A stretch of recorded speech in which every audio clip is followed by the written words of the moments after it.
After long period of time start करते हैं एक नया चैप्टर जिसका नाम है इक्विलिब्रियम।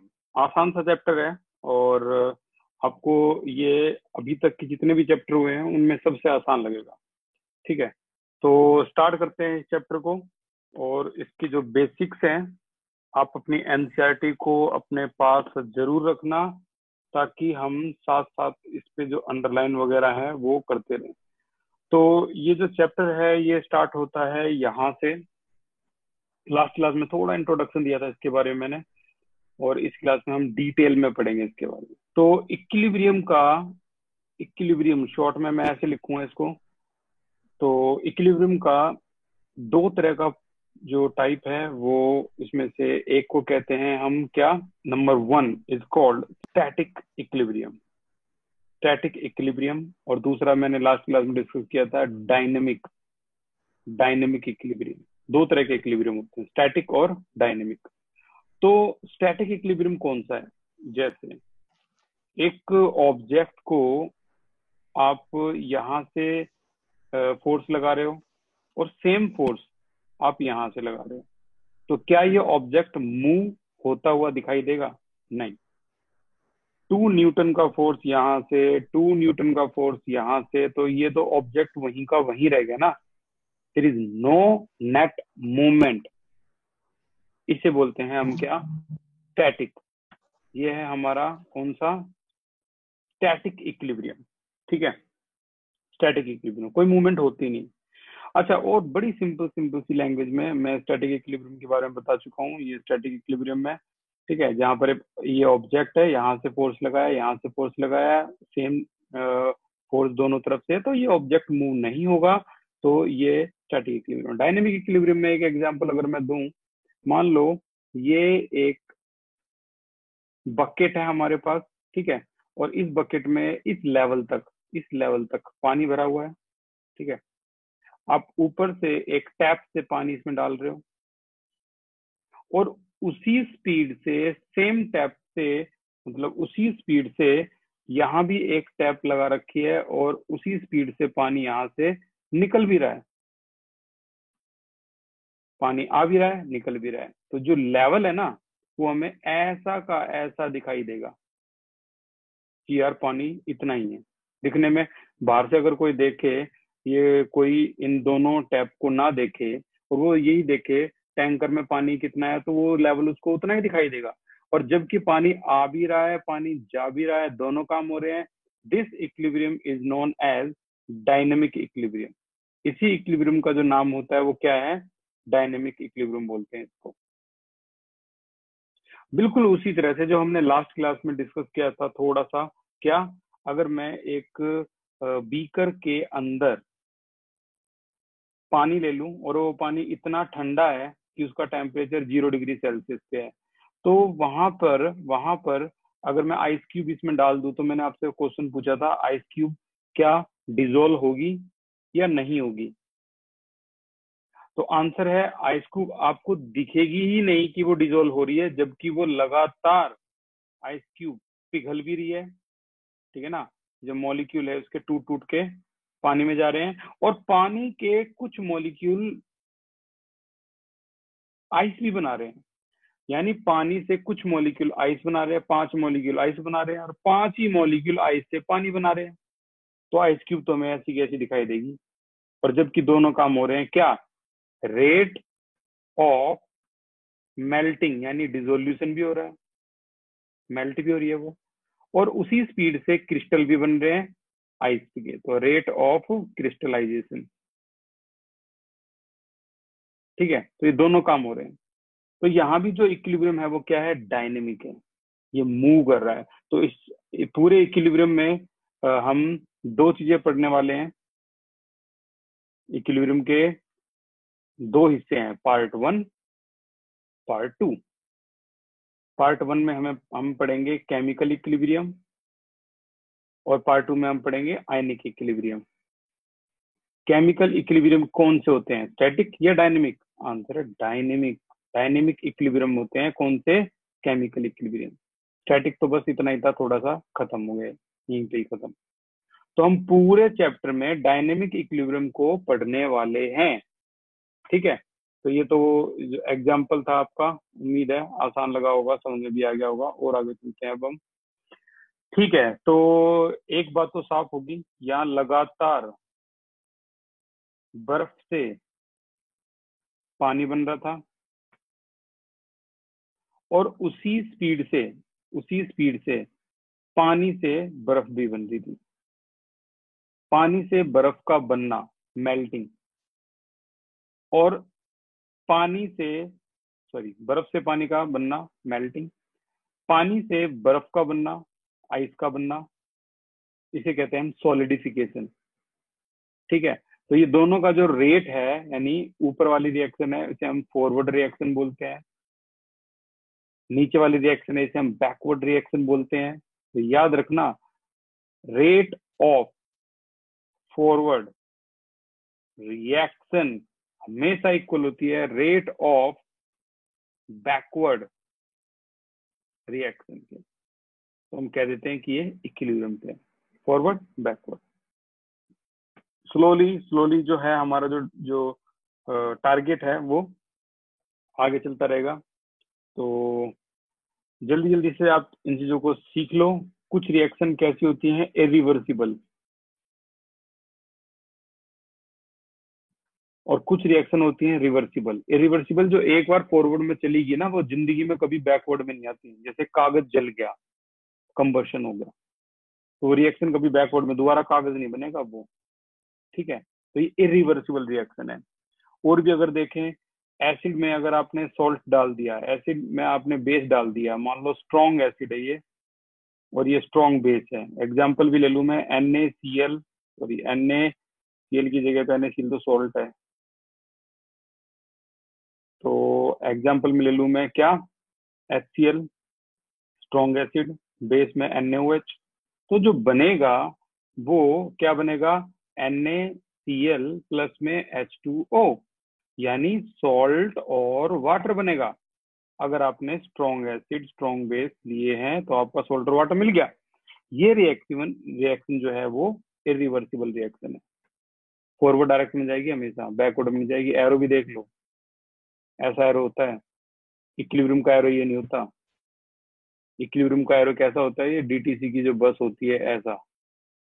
और भी मॉडर्न सुन लो, अब तो और भी अपडेट हो गया, अब ऐसे लिखने लगे हैं इसको, इक्विलिब्रियम का एरो। ठीक है, इसको हम ऐसे भी रिप्रेजेंट करते हैं इक्विलिब्रियम के एरो को। तीन तीन सिंबल है ये। तो आगे चलते हैं, और भी कुछ एग्जाम्पल।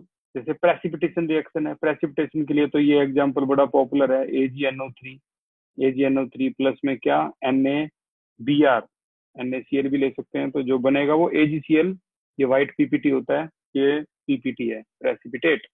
प्लस में NaNO3, ये PPT इसलिए सेटल हो गया कि अब वो NaNO3 के साथ दोबारा रिएक्शन करके आपका दोबारा से ये देने वाला नहीं है, प्रेसिपिटेशन रिएक्शन।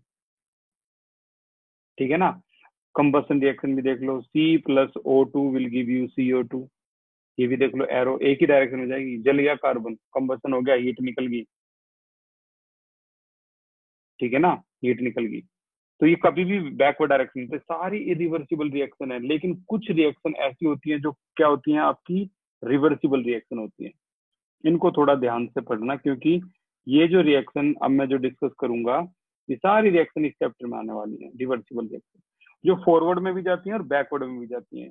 जैसे एक बढ़िया रिप्रेजेंटेशन है, बहुत कमाल का। Small A capital A small B capital B will give you small C capital C small D capital D. चलो रेज योर हैंड, क्या कोई बता सकता है कि स्मॉल ए या स्मॉल बी को क्या कहते हैं? Raise your hand.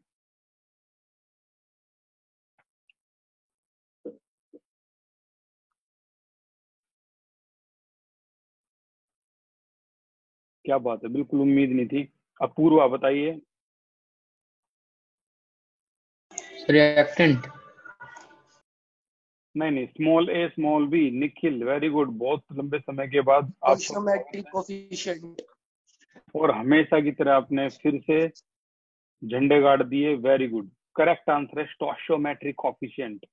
Small a, small v, small c, small d, these are called stoichiometric coefficient. Capital A, capital B reactant, capital C, capital D product. ठीक है ना, तो ये स्टोइशियोमेट्रिक कोफिशिएंट होते हैं। अच्छा, अगर मैं इसके एग्जाम्पल्स की बात करूं तो कुछ पॉपुलर एग्जाम्पल है, आप इतनी बार पढ़ोगे आदत हो जाएगी इनकी आपको। कुछ एग्जाम्पल हैं, जैसे भाई साहब इसके बारे में तो सभी को पता होगा ही होगा, very popular, very very popular, known as, raise your hand, क्या कोई इस रिएक्शन के बारे में बता सकता है ये रिएक्शन कौन सी है? Very popular reaction known as, very good Shashank, इस बैच में भी स्वागत है आपका। सर हैबर प्रोसेस से होता है ना सर ये? क्या बात है, वेरी गुड, यू हैव कमाल का फ्यूचर, नाइस नाइस भाई शशांक। यहाँ पर भी आपको चैंपियंस की एक पूरी लिस्ट दिखाई देगी, टफ टू टफ कंपटीशन है, ठीक है। और भी सुनो, ये हैबर प्रोसेस है, वेरी गुड, बड़ी पॉपुलर प्रोसेस है, known as Haber process for the production of ammonia. और आगे चलेंगे तो ये देखो, 2SO2 प्लस में O2 will give you 2SO3, इस रिएक्शन को भी आप बहुत देखोगे इस पूरे चैप्टर में। For the production of SO3, ये कॉन्टैक्ट प्रोसेस का एक हिस्सा है और ये भी इक्विलिब्रियम प्रोसेस है। ये फॉरवर्ड में भी जाती है, ये बैकवर्ड में भी जाती है। लोग सोचेंगे कि यार SO3 तो देखने में ना ऐसी की ऐसी दिखाई दे रही है, कंटेनर के अंदर इतनी अमाउंट दिखाई दे रही है, उन्हें ये नहीं पता कि SO3 लगातार टूट भी रही है SO2 O2 में और लगातार बन भी रही है, लेकिन हमें जो दिखता है वो एक जैसा ही दिखता है। कहाँ कहाँ तक जा चुके हैं साइंटिस्ट। और सुन लो, ये भी इस चैप्टर की बड़ी पॉपुलर रिएक्शन है, PCl5 अगर टूटती है तो PCl3 प्लस Cl2 बनाती है, इक्विलिब्रियम। और सुनो, अगर 2NO अगर डिसोसिएट होगी तो ये N2 प्लस O2 बनाएगी, ये भी इस चैप्टर में आएगा। फिर से देखते हैं किसके दिमाग में कितनी नॉलेज स्टोर है। क्या कोई NO का नाम बता सकता है कोई चैंपियन?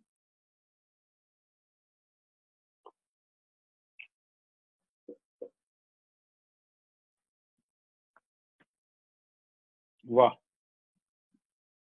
NO का कोई नाम नहीं है, नो। एक आ गया, नितेश, वेरी गुड नितेश, स्वागत है आफ्टर ए लॉन्ग टाइम। बताइए नितेश, नाइट्रस। क्या नाम है? नहीं, Sanidhya. Nitric oxide.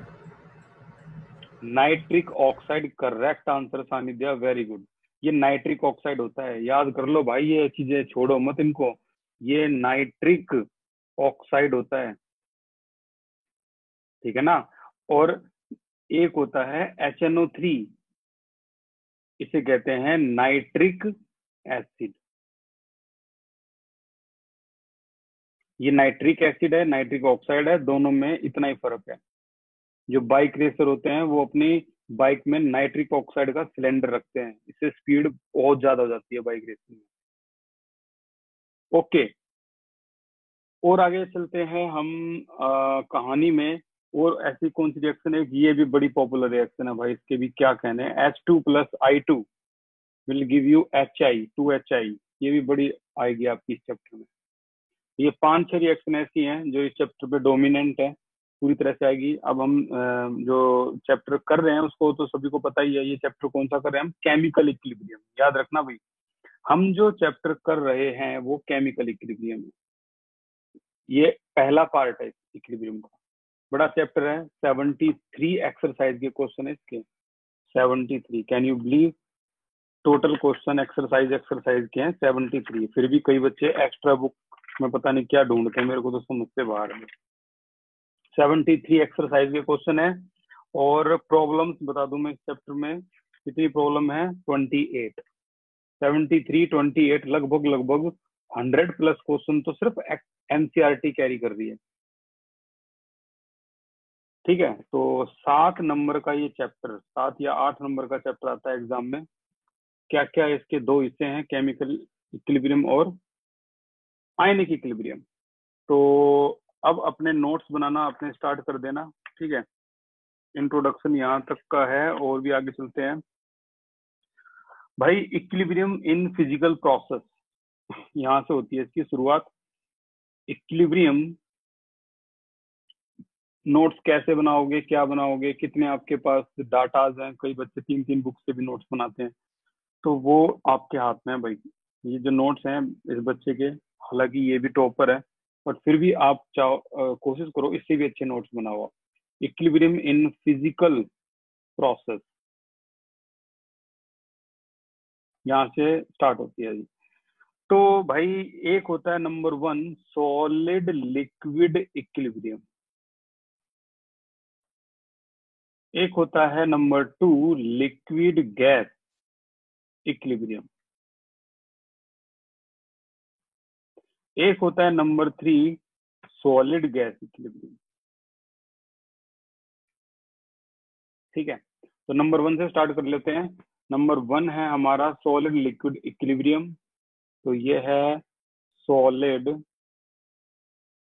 Liquid equilibrium. हालांकि इसका एग्जांपल हम पहले डिस्कस कर चुके हैं, 0 डिग्री सेल्सियस पे बर्फ को डाल देते हैं, आइस को। तो होगा क्या, एग्जांपल लें तो H2O जो कि सॉलिड है वो लगातार H2O जो कि लिक्विड बनेगा, और उसी रेट से अगर 5 मॉलिक्यूल टूटे हैं तो उसी रेट से 5 मॉलिक्यूल सॉलिड बन जाएंगे। तो यानी क्या बात हुई है भाई, यहाँ पे यहाँ ये वाली बात हुई है, रेट ऑफ मेल्टिंग, पिघलने की दर बराबर है रेट ऑफ फ्रीजिंग, फ्रीजिंग भी बोल सकते हैं, सॉलिडिफिकेशन भी बोल सकते थे, रेट ऑफ फ्रीजिंग के बराबर है। जिस रेट से वो टूट रहा है उस रेट से वो जम यानी फ्रीज भी हो रहा है, दोनों प्रोसेस इक्वल है। और हमें क्या दिखाई देता है कि बर्फ ऐसी की ऐसी, कुछ हो ही नहीं रहा, डायनेमिक इक्विलिब्रियम, मूवेबल इक्विलिब्रियम। ठीक है, अगले कैटेगरी पे चलते हैं, नंबर 2 है हमारा liquid gas equilibrium, liquid gas equilibrium. इसमें इन्होंने एग्जांपल लिया है लिक्विड जो कि लिक्विड शेप में है, और ये गैस भी बनेगा, और साथ साथ ये क्या कंडेंसेशन भी होगा। ये देखो, इमेजिन करो, एक आपने क्या कर रखा है, ये अच्छा तरीका रहेगा बनाने का। ये ऐसा एक डायग्राम बनाया है मैंने, जिसमें ना यहाँ पर मरकरी लेवल है, इसमें मरकरी है, और इसको धूप में रख दिया, इसमें इतना पानी था। ठीक है, धूप में रख दिया आपने, तो धूप में रखने के बाद ना इसके वेपर भी आएंगे, यहाँ टकराएंगे। ठीक है, कई सारे वेपर जुड़ जाएंगे, और फिर वो ठंडे होके दोबारा से टपक टपक के इसी में आ जाएंगे। ठीक है ना, दोबारा से इसी लिक्विड में आ जाएंगे। आपको दिखाई देगा कि ये लेवल जो है वो इतना ही है, ना ऊपर जा रहा ना नीचे जा रहा, लेकिन ये लगातार ये वेपर भी बन रहे हैं और ये ठंडे हो गए, कंडेंसेशन होकर ये भी हो रहा है। तो हम क्या कहेंगे इसको, रेट ऑफ वेपराइजेशन इक्वल है rate of condensation, rate of condensation. ठीक है, तो यहाँ भी जो रेट है बिल्कुल इक्वल है। अच्छा, और आगे चले नंबर 3 पे, तो हमारे पास है solid gas equilibrium, solid gas equilibrium. जैसे कैम्फर है, कैम्फर जो कि सॉलिड फेज में है, और ये लगातार किसमें, कैम्फर, और भी कई चीजें हैं जो सब्लिमेट होती हैं। कैम्फर हो गया, अमोनियम क्लोराइड हो गया, अमोनियम क्लोराइड भी सब्लिमेट होता है, तो NH4Cl अमोनियम क्लोराइड हो गया, कैम्फर हो गया जो सब्लिमेट होता है, आयोडीन हो गया जो सब्लिमेट होता है। ठीक है ना, नेप्थलीन बॉल, नहीं नेप्थलीन बॉल इसमें रहने देना, ये इसी का ही सही है। तो हम क्या कहेंगे, अब यहाँ हम अपने नोट्स में क्या लिखेंगे, ये थोड़ा लिख सकते हैं, रेट ऑफ, देखो सॉलिड से गैस में होने को तो सब्लिमेशन कहते हैं, गैस से सॉलिड में होने को क्या कहते हैं, कोई बता सकता है गैस से सॉलिड में होने को क्या कहते हैं? अर्णव बताइए। सर वो भी सब्लिमेशन होती है।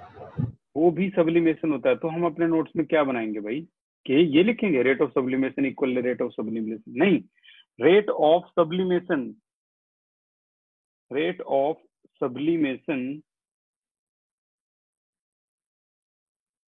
from solid to liquid, solid to gas इक्वल है किसके? Rate of sublimation of gas to solid. इस तरीके से आप लिख सकते हो नोट्स के अंदर। तो ये आपके 3 प्रोसेस होगी इक्विलिब्रियम इन फिजिकल प्रोसेस। अब स्टार्ट करते हैं इक्विलिब्रियम इन्वॉल्विंग डिसोल्यूशन, जो इससे ज्यादा इंपॉर्टेंट है। Equilibrium involving dissolution. तो अगले टॉपिक पे हम आ चुके हैं, जो कि है इक्विलिब्रियम इन्वॉल्विंग डिसोल्यूशन। ठीक है, तो पहला आ जाता है इसमें solid liquid, solid in liquid. ठीक है, और दूसरा आ जाता है, बड़ा इंपॉर्टेंट है भाई, ये 12th में भी आएगा, gas in liquid, gas in liquid. ठीक है, चलो पहला डिस्कस करते हैं। नंबर वन है यहाँ पर, अब की बार जो टॉपिक है वो है इक्विलिब्रियम इन्वॉल्विंग डिसोल्यूशन। तो नंबर 1 पे है सॉलिड इन लिक्विड। जैसे आपने शुगर को पानी में डाल दिया, चीनी को पानी में डाल दिया। ठीक है, तो अब ये देखो डिसोल्यूशन कैसा हो रहा है। हालांकि मैंने लास्ट क्लास में डिस्कस किया था इसको भी, फिर भी मैं आज एक बार रिपीट कर देता हूँ। आपने क्या किया, आपने देखना जरा ध्यान से, आपके आसपास ये घटना होती रहती है और आपको कोई अंदाजा नहीं कि ये हो क्या रहा है। और साइंटिस्ट इन चीजों पे बहुत सोचते हैं। सेरेंडिपिटी, कई बार सेरेंडिपिटी का मतलब धोखा होता है, और कई बार तो वो बहुत अच्छी रिसर्च करते हैं। जैसे एडिसन था, एडिसन ने दिमाग लगाया और कई सालों की रिसर्च के बाद एक बल्ब का आविष्कार किया। ठीक है, और कई बार कुछ साइंटिस्ट जो होते हैं ना, साइंटिस्ट दिमाग कैसा होता है, वो जो काम करते हैं वो करने के लिए नहीं जाते। जैसे आर्किमिडीज था, नहाने के लिए गया, बाथटब में बैठा, लेट गया।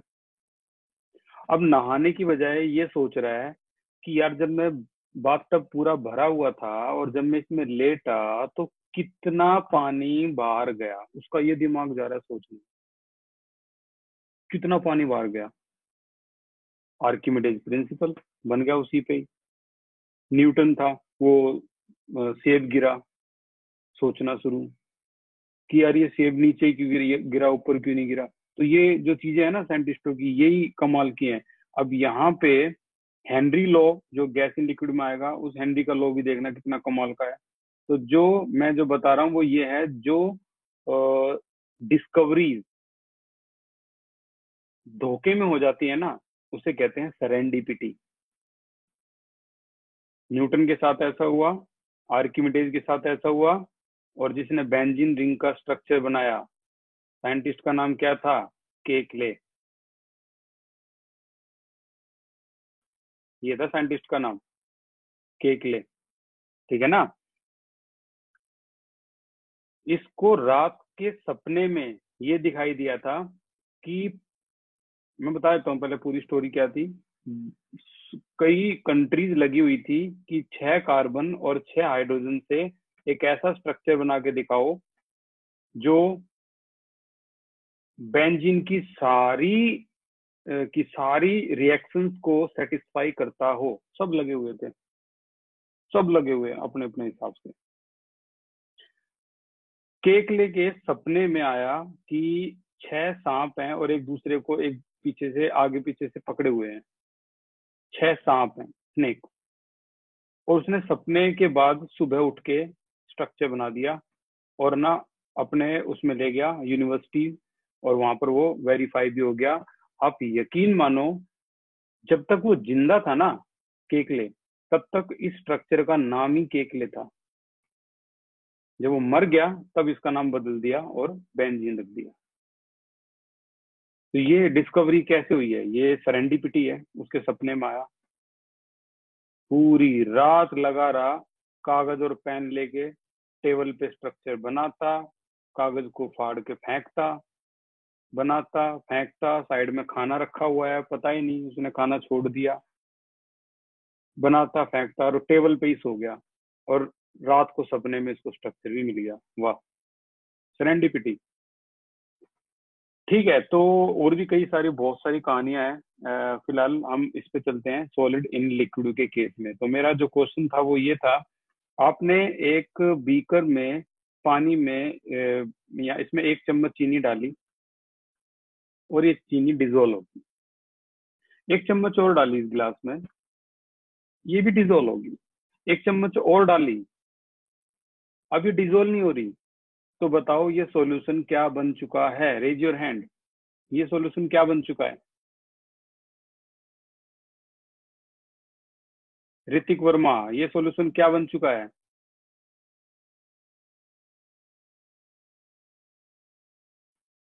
Devesh, welcome after a long time, ये सॉल्यूशन क्या बन चुका है? सैचुरेटेड।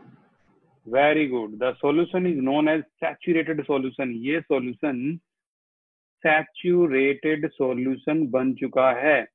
आपके नोट्स में इसकी डेफिनेशन भी है, the solution in which no more solute, और ज्यादा सोल्यूट नहीं घुल सकते इसमें, can be dissolve in it at a given temperature. अब ज्यादा सोल्यूट इसमें नहीं घुल सकते। ये बात तो हमने ऑब्जर्व की। साइंटिस्ट क्या कहते हैं कि नहीं, यहाँ चीनी जो है, शुगर जो है, वो लगातार डिजोल्व हो रही है। फिर से बता देता हूँ, यहाँ जो चीनी है, चीनी के ये पार्टिकल्स हैं, छोटे छोटे पार्टिकल्स, ये पार्टिकल जो हैं वो लगातार क्या डिजोल्व हो रहे हैं, इसमें डिजोल्व हो रहे हैं, घुल रहे हैं, और उसी टाइम कुछ चीनी के पार्टिकल उसको दोबारा से पूरी प्रॉपर चीनी बना रहे हैं उसी साइज की। और हमें क्या दिख रहा है? चीनी घुल ही नहीं रही, लेकिन चीनी तो लगातार घुल रही है। और उसी टाइम पानी में घुली हुई चीनी के कुछ पार्टिकल्स ज्वाइन होकर दोबारा से वही प्रॉपर शुगर, उसी साइज की शुगर बना रहे हैं। और हमें क्या दिख रहा है? देखने में यार चीनी ऐसी की ऐसी है, घुल ही नहीं रही। तो यहाँ पर दोनों काम हो रहे हैं, चीनी घुल भी रही है और चीनी के क्रिस्टल भी बन रहे हैं, दोनों काम हो रहे हैं। उम्मीद है समझ में आ गया होगा। इमेजिनेशन है, सारा खेल इमेजिनेशन, साइंस वही लेता है जिसके पास इमेजिनेशन है। ठीक है, तो यहाँ पर आपको लिखना है शुगर। एग्जाम्पल में देखें तो शुगर सॉलिड फेज में है, और यहाँ पर जो है, जो शुगर है, ठीक है, वो किस फेज में है? वो सॉल्यूशन फेज में। तो यहाँ ऊपर वाला एरो क्या दिखा रहा है? फॉरवर्ड रिएक्शन, नीचे वाला बैकवर्ड रिएक्शन, ऊपर वाला डिसोल्यूशन, नीचे वाला क्रिस्टलाइजेशन। समझ रहे हो ना? तो क्या हो गया? रेट ऑफ डिसोल्यूशन इक्वल है रेट ऑफ क्रिस्टलाइजेशन। क्रिस्टलाइजेशन। चलो अब मैं थोड़ा सा आपके ऊपर के लेवल का क्वेश्चन पूछ लेता हूँ। ये 12th क्लास का क्वेश्चन है, चैप्टर नंबर 2 से। बताइए, टेम्परेचर बढ़ाओगे तो ये बची हुई चीनी क्या घुल जाएगी? Raise your hand. टेम्परेचर बढ़ाने से क्या ये जो बची हुई चीनी है घुल जाएगी? सानिध्या बताइए। Yes sir. यस, ये घुल जाएगी। अब तुम सोच रहे हो ये तो कुछ था ही नहीं, नकली है तो क्वेश्चन। जो जलेबी बनाते हैं वो चाशनी कैसे बनाते हैं? पूरी रात घोलते हैं क्या उसको? नहीं, वो टेम्परेचर बढ़ाते हैं तो उससे वो चीनी घुल जाती है, चाशनी बनती है। ठीक है, जिसे हम शुगर सॉल्यूशन बोल देते हैं। अच्छा, अब मेरा जो क्वेश्चन है वो खास है। अब बताइए, टेम्परेचर हटा दो, हटा दो। प्रेशर बढ़ाने पर क्या ये चीनी घुल जाएगी जो बची हुई है? Raise your hand. क्या बात है भाई, इस बार भी इतने सारे हाथ खड़े हो गए, कमाल ही हो गया भाई। प्रेशर बढ़ाने पर, रितु बताइए। भैया नहीं होता। देवेश बताइए। सर घुल जाएगी। निखिल बताइए। नहीं नहीं खुलेगी भैया। क्या बात है भाई, वेरी गुड। विनीत बताइए।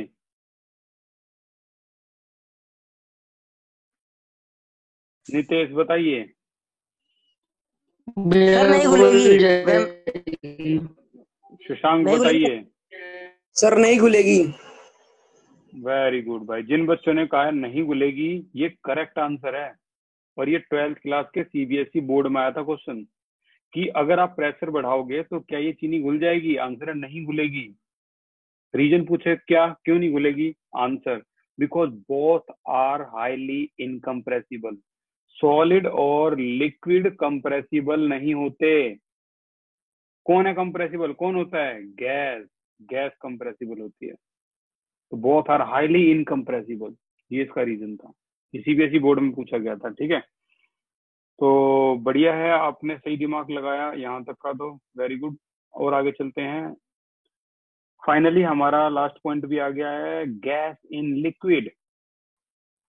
क्या आपने गैस को लिक्विड में घुले हुए देखा है कभी?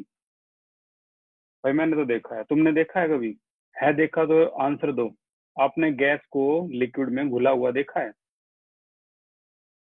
अपूर्वा बताइए। सर नींबू पानी या सर कोका कोला में सर कार्बन वो डालते हैं ना sir. Very good, very good. नींबू पानी मैं समझ में नहीं आया, पता नहीं क्यों बोला आपने नींबू पानी। कोका कोला या फिर आप पेप्सी बोल सकते हो, ठीक है ना। इनके अंदर कार्बन डाइऑक्साइड घुली हुई होती है। व्हेन यू ओपन पेप्सी और कोल्ड ड्रिंक, तो उसके अंदर जो गैस निकलती है वो कार्बन डाइऑक्साइड गैस होती है, ठीक है ना। Coca Cola.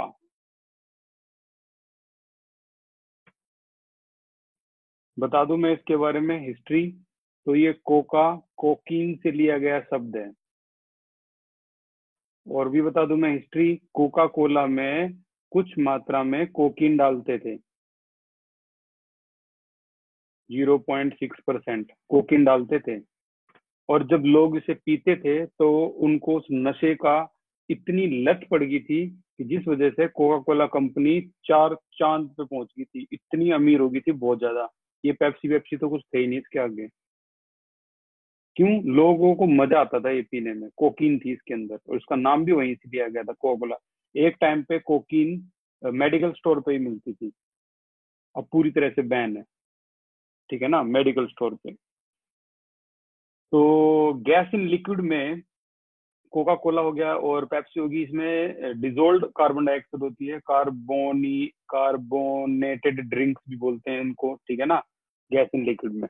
तो यहाँ मैं अगर बात करूं तो कार्बन डाइऑक्साइड की ही बात करूंगा जो गैस फेज में है, और ये CO2 अब की बार किस में है? सॉल्यूशन में है, ठीक है। तो यहाँ वही rate of dissolution of gas, ठीक है। तो वो दोनों के दोनों क्या हो जाएंगे? इक्वल हो जाएंगे। इसके लिए हमें ये रेट ऑफ डिसोल्यूशन क्रिस्टलाइजेशन की जरूरत पड़ेगी नहीं, ठीक है। क्यों नहीं पड़ेगी? क्योंकि यहाँ पर भाई जिसने ये बात बताई थी उसका नाम था Henry, Henry law, Henry law, ठीक है।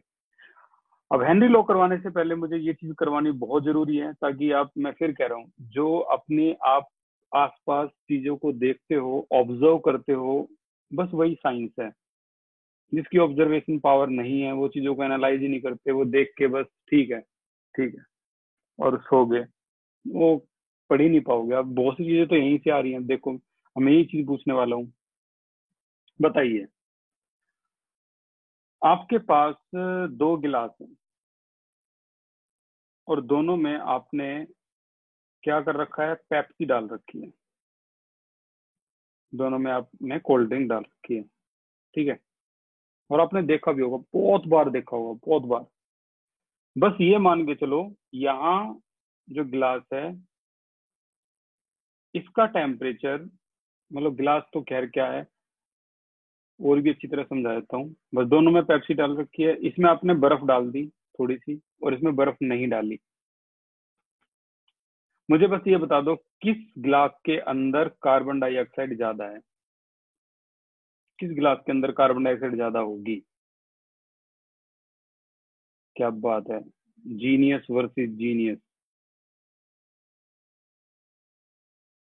भाई जब तक आप अपने ओरिजिनल नाम से नहीं आओगे ना तो ऐड नहीं हो पाओगे भाई। ओरिजिनल नाम से आया करो यार, आईडी बना के। तुम यार कुछ भी नाम लिख देते हो। तो नितेश, निखिल बताइए। भैया जिसमें आइस है। नहीं है भाई, ए या बी बताओ यार। नितेश, ए या बी? भैया बी में। विनीत, ए या B?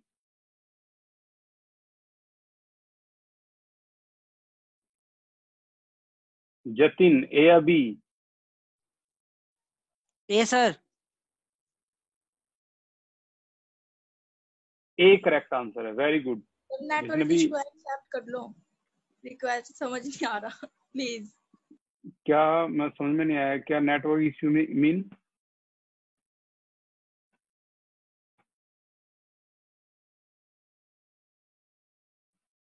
Hello, please raise your hand. Network issue कहाँ किसको है, ताकि मैं डायग्नोज कर पाऊं। ओके, तो करेक्ट आंसर है यहाँ पे ए। ए के अंदर देखो, गैस ज्यादा डिजोल्व कहाँ होती है। आंसर मैं जो बता रहा हूँ उसको ध्यान से सुनना। गैस ज्यादा डिजोल्व होती है जो चीज ठंडी होती है, कोल्ड होती है, वहां ज्यादा गैस डिजोल्व होती है।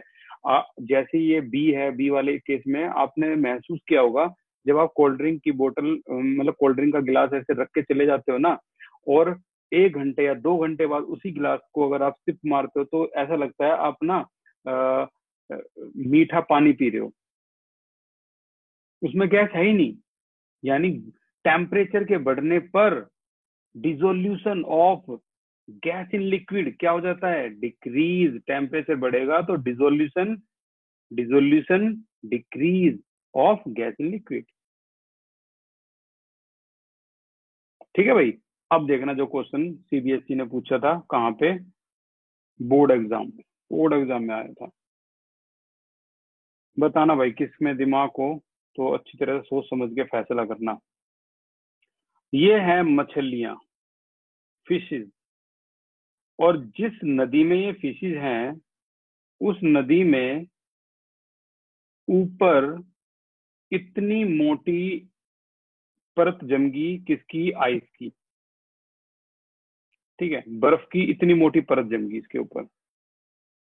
अब आपको ये बताना है सोच समझ के कि ये जब वहां पर अंटार्कटिका में है या फिर जहाँ पोलर आइसलैंड जहाँ भी है जहाँ बर्फ बहुत बड़ी मोटी मोटी परत होती है नदी, तो आपको ये बताना है कि ये बर्फ का जमना जो फिशेज हैं उनके लिए अच्छी न्यूज है या बैड न्यूज है। Raise your hand.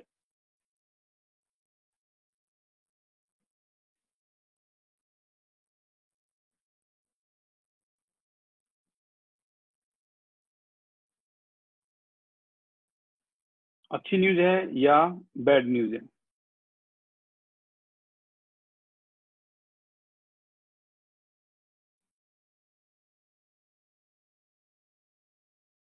रितु बताइए। भैया bad news I think. Nitesh बताइए। भैया मेरे हिसाब से गुड न्यूज है। निखिल बताइए। भैया मेरे हिसाब से भी गुड न्यूज है। अर्णव बताइए। सर गुड होगी। ऋतिक वर्मा बताइए। गुड न्यूज है। वेरी गुड भाई, ये वास्तव में एक गुड न्यूज है। ठीक है ना। अब क्वेश्चन सुन लो क्या आया था, ये तो मैंने हिंदी में बता दिया। Fishes are more comfortable in cold water rather than in warm water. ठीक है ना, वो ज्यादा कंफर्टेबल होती है कोल्ड वाटर में, और it is found to be a big ice. River की जो अपर सरफेस है उस पर बहुत ज्यादा बर्फ दिखाई देगी तो कोल्ड वाटर है। और कोल्ड वाटर में मैंने क्या बताया, कोल्ड वाटर में डिजोल्व ऑक्सीजन ज्यादा होती है। अब ज्यादा डिजोल्व ऑक्सीजन है पानी के अंदर तो फिशेज आर मोर कंफर्टेबल। ठीक है ना, फिशेज आर मोर कंफर्टेबल तो ये जो रीजनिंग क्वेश्चन है ये एग्जाम में आए हुए हैं। अब देखो ध्यान से, हेनरी लॉ क्या था, आज का लास्ट लॉ है और इस पे हम खत्म कर देंगे, हमारा टॉपिक टारगेट सारा खत्म हो गया। और कल की क्लास में भाई अब अपनी रेगुलर अटेंडेंस लगाना, क्योंकि अब वो चीजें आनी स्टार्ट हो जाएंगी जो एग्जाम में आती हैं। इंट्रोडक्शन पार्ट से भी आगे निकल गए। अब हम हेनरी लॉ, हेनरी लॉ क्या बता रहा है? हेनरी लॉ कह रहा है कि अगर आप प्रेशर बढ़ाओगे, देखो मैंने टेम्परेचर डिस्कस कर दिया, इसमें प्रेशर बढ़ाओगे तो क्या होगा, ये देखो, ये है आपका लिक्विड, राइट, ये है आपकी गैस, ऊपर ये गैस है, ठीक है, और ये आपने बना दिया पिस्टन। अब आप प्रेशर बढ़ा रहे हो, तो प्रेशर बढ़ाने पर क्या ये गैस पानी में डिजोल्व हो जाएगी? Raise your hand. प्रेशर बढ़ाने पर